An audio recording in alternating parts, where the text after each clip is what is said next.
we have standard tests to measure the stress, the critical or the fracture toughness. The test usually is done by, most of the time we don't even test it ourselves, we just look it up and the people will do the standard test and publish the results. So if you have conventional materials, you don't need to do the test yourself. But if you have non-conventional material, you say you made the material yourself, then probably you want to do a test. And I was searching on YouTube to show a video on fracture toughness testing experiment. I was looking at 3-point bending, and a bunch of bone tests come out. People do fracture toughness on bones, because the bones depends on where you got it. It varies, right? So my bone probably have different fracture toughness as yours. So that's why we do the test. Okay, so as we have said, the fracture toughness, in this case we can lump KC, which is stress intensity factor, critical stress intensity factor, GC, which is critical stress energy release rate, and the JC is the J interval, which we haven't discussed yet. So they are material property, but they also depends on material processing. If you make, as I said, if you made it yourself, probably the material will be different from someone else, or the lab materials might be different. The geometry, thickness and the width, the testing temperature, and also the loading rate. So obviously if you load it very fast or load it very slow, that will have an effect as well.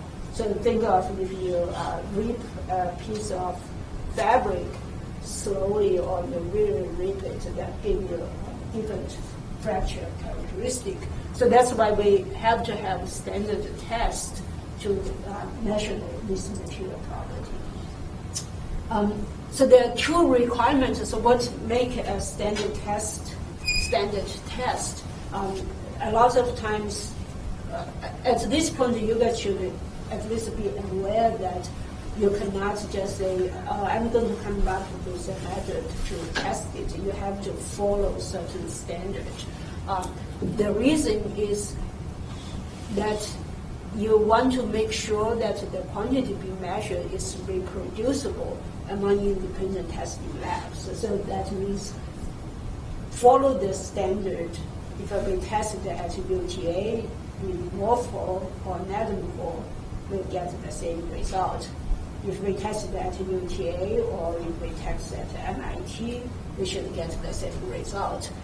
So basically, the keyword is the reproducible. The result should be able to independently reproduce by other group. The second one is you should ensure that the quantity being measured is a physical property that can be used as a design variable. This is a much more difficult requirement. So you can say that, okay, I'm testing a panel or a sample, and then I can use that to apply to an airplane part. That may or may not be really correlated. So it depends on, so that's why there are lots of studies going into how to develop this standard test to make sure, or at least to hope that the second condition should be elevated. Okay, so there are different samples, depends on the applications, and so you want to look at your parts at a question, like if you are doing a finite element analysis at part, and you want to determine whether the crab will propagate or not. And if you need to do a test, you have to look at these samples and to see which one is more close to the part you have at hand, right? So the first three over here, this group, most work on plates. So you have a single edge crack, double edge crack, and called the middle tension crack. So this essentially is a plate with a central hole, or central notch.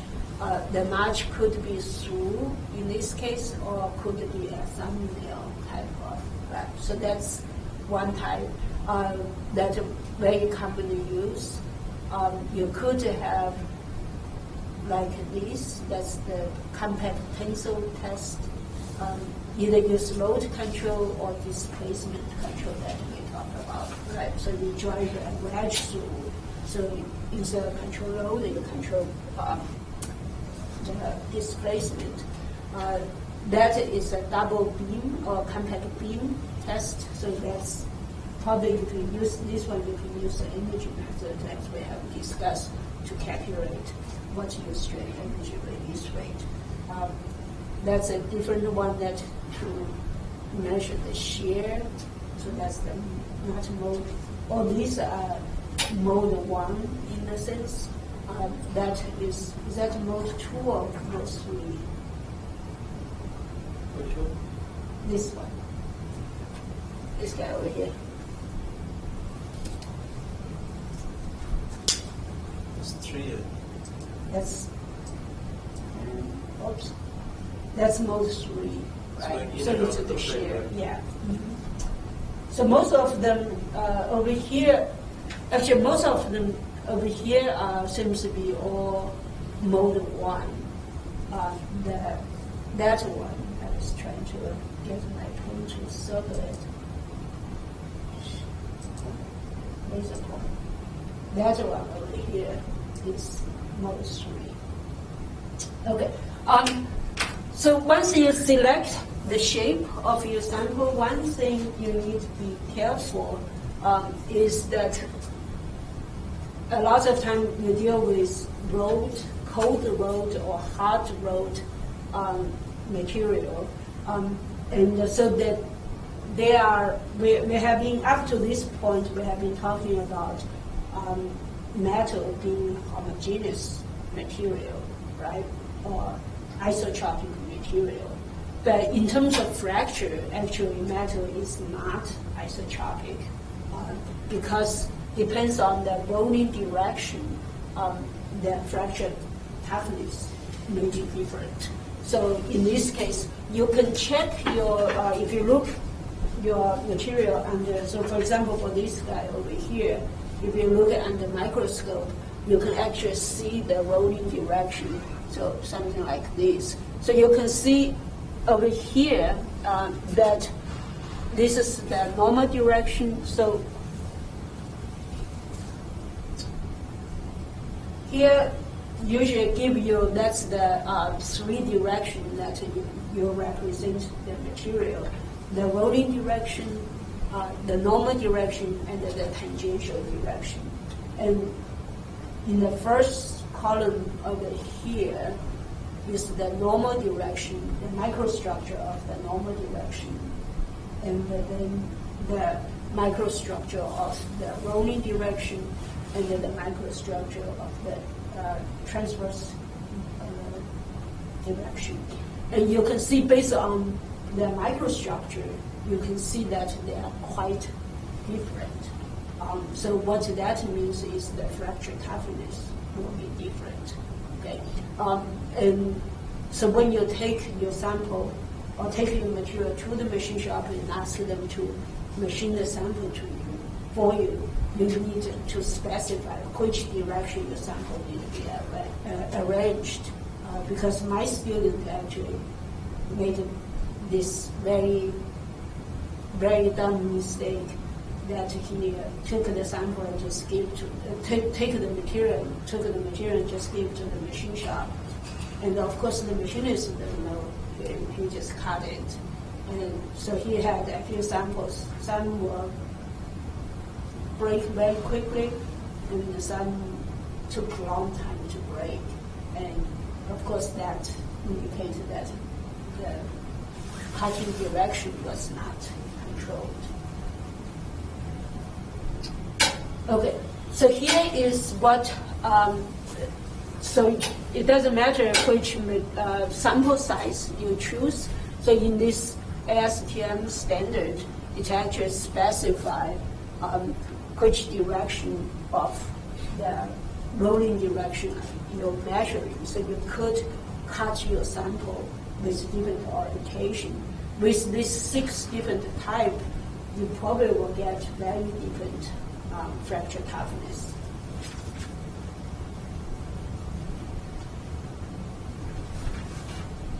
Okay, so I'm going to go over this a little bit because we're going to go over it, go over an example on that. So one way, simple way, or very common way to use for fracture toughness is a bend bar. So basically, I showed a picture over here.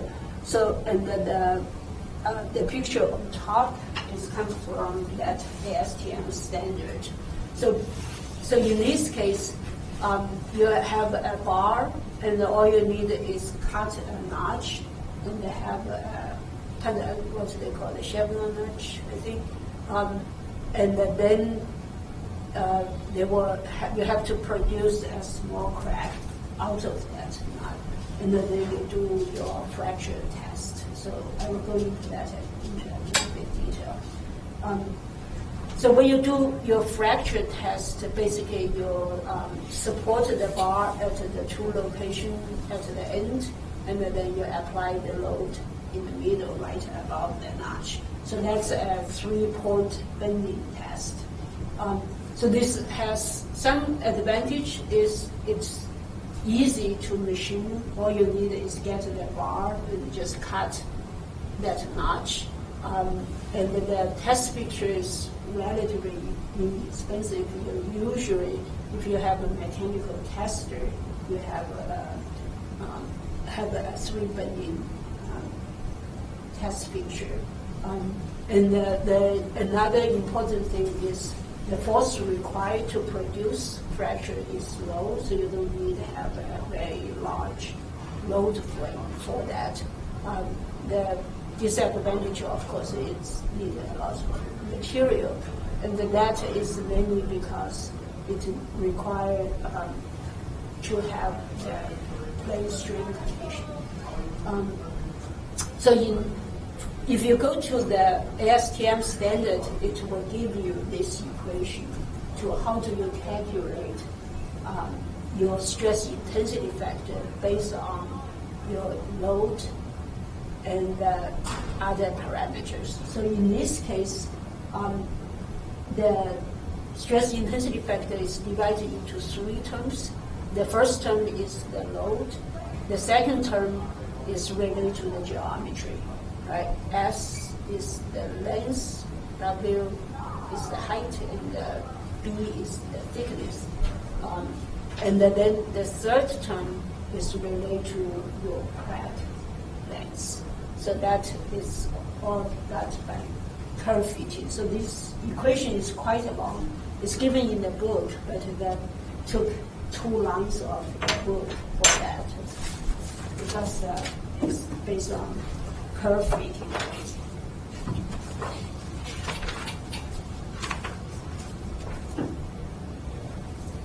Oh, I was wrong. It's almost 2 lines.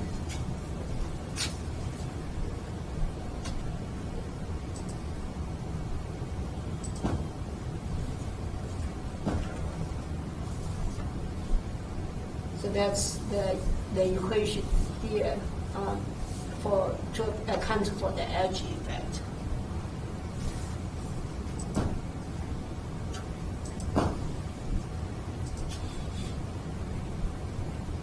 Okay, so that's the bent bar. So this is the compact tensile test. Depends on your disc.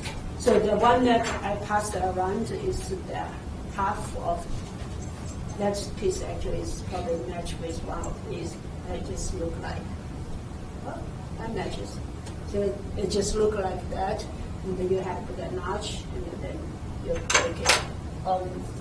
or you could have a disc if it's cut from a roll or a rod, and so you don't need to make it square, you just machine it that way. So from here, so the question of whether the hole will have an effect on the crack or tip or not, just by looking at this, you probably kind of can guess that this hole probably is not going to have an effect because the crack is very sharp, as I will discuss later. For this is when you, like for example, you have a pipe, right? So for the middle term, I give you an example. If you have a pipe and you have a crack inside, in my case, I have a crack outside, but in this case, if you have a crack inside the pipe, and that will imitate that. So this goes to the second criterion. We said that the test sample should kind of imitate what actually happens in your part, so that you can use the test result for your for your design criteria. Okay. So if you get ASTM standard, it's actually a lot. They have very detailed things what you do, which is kind of a pain because you have to read it line by line to determine what you need. One of the critical things you want to make sure is that the material is indeed under plane strain conditions.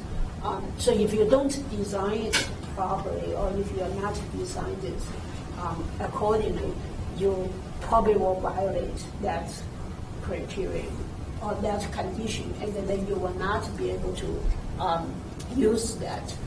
So your loading and all that stuff have to match this criterion as well.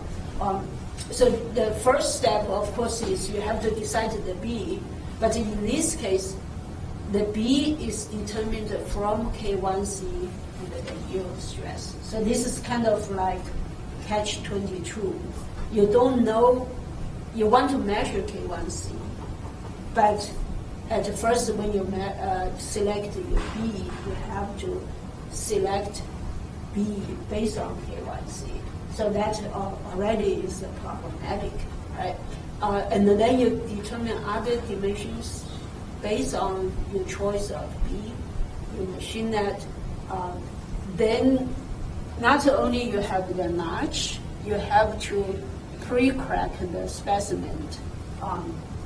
The reason for that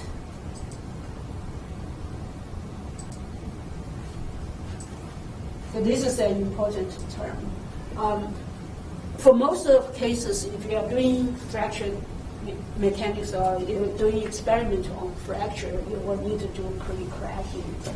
The reason is because when you machine a notch, the sharpness of the notch depends on the tool you use.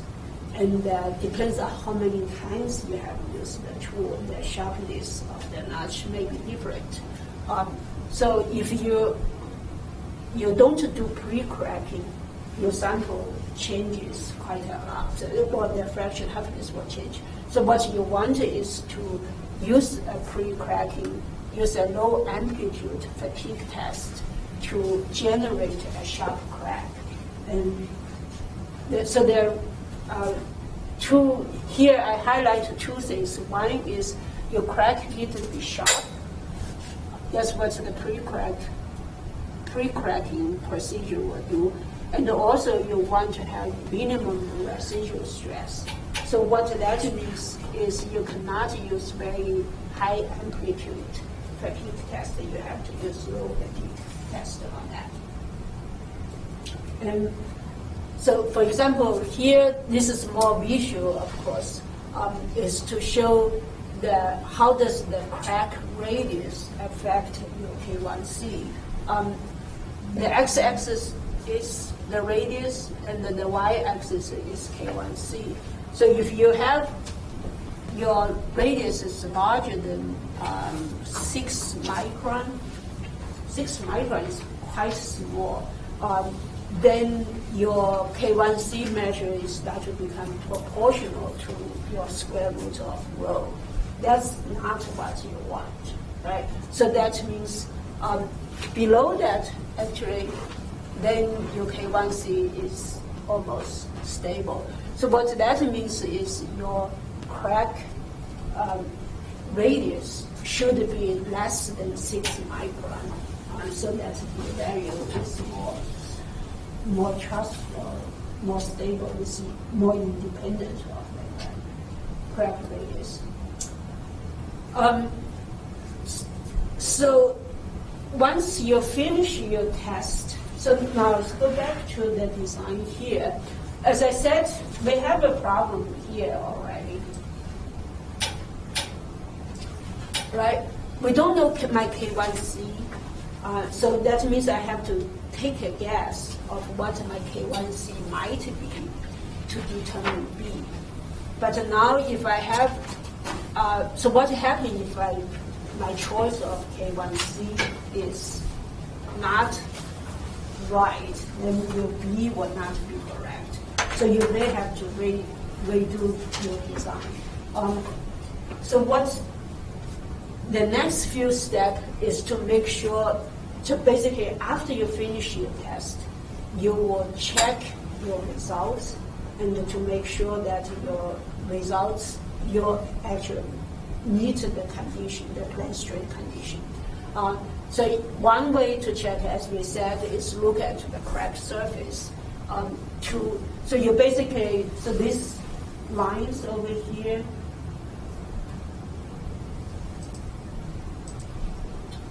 so these lines over here, basically that's the crack front, as I said. It's for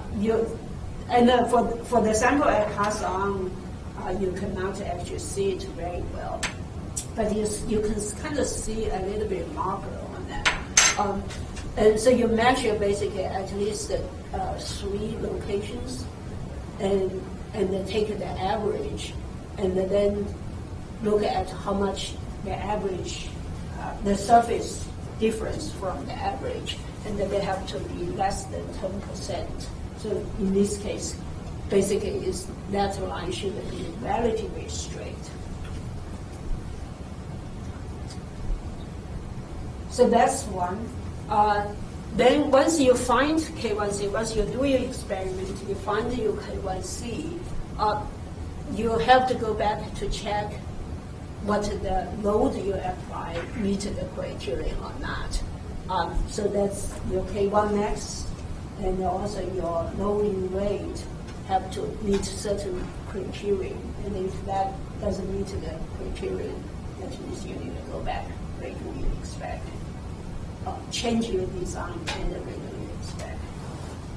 Okay, so how do you find your K1C? In this case, basically you record your displacement versus load, and then so you should produce a curve, either 1 or 2 or 3, similar to this. Okay. So the first one, so this is the 3 types of curve that you probably will see. The curve you get will be fit one of these 3. The first one is you have stable crack growth before final fracture. So you have a linear region, let's go up, and then you see that the compliances of this region start to change, the curve start to curve, and then it reach P max, and then it breaks. So that's type 1. Type 2, you have go up, and then you have this top in, and then you go up at the break. Type 3 just goes up and the break. So these are the 3 scenarios that you could run into. So the first one, for the first one, so the thing is you need, from this graph, you want to calculate or determine is what's the critical force that you will use for your K1C calculation. And since at this point we don't know whether that will be your actual K1C or not, you use the even a subscript Q. So you need to find this value of PQ, which for the type 1, you basically take 5%. So that in this case, PQ is equal to P5. So basically is I have from the linear region, I can find my slope, right? And then I draw another line that with a slope that is 95% of my linear region. That's follow me? Okay, so that slope from 0 to A over there, that gives you a slope. And then you take that slope and the times 0.95, and then you draw the second line over here. So that's a line over here. See if I can draw very well. So that line is what we call the 95% line.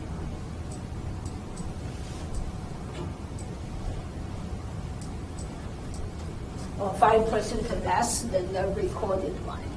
And then that intersection between this and that is that point is my PQ value that I will take. Okay. So for type 2, of course, it's easy that wherever you get your top in, that's your PQ. And then for type 3 is the maximum over here. So once you find the PQ, and then you use that equation for that specimen you have, and you get calculate your KQ. At that point, you're not done yet.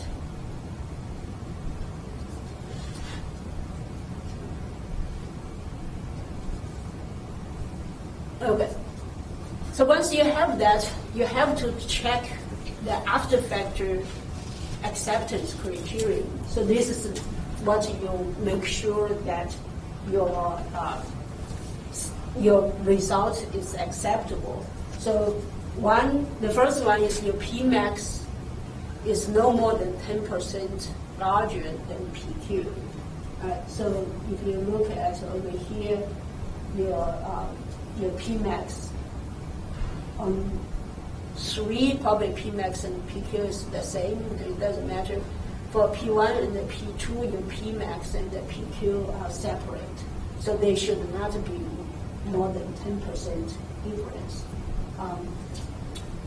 The minimum dimension, you want to check the B and the A, and then make sure that your actual guts meet this criterion, and also the critical crack length A could be. So you need to determine that from the fracture surface. So if 1 and 2 are satisfied, then your K1C is equal to KQ. If not, you repeat with the specimen 50% larger with the thickness. So this is here with when we talk about when you initially selected the thickness, has to based on an unknown value of K1C, right?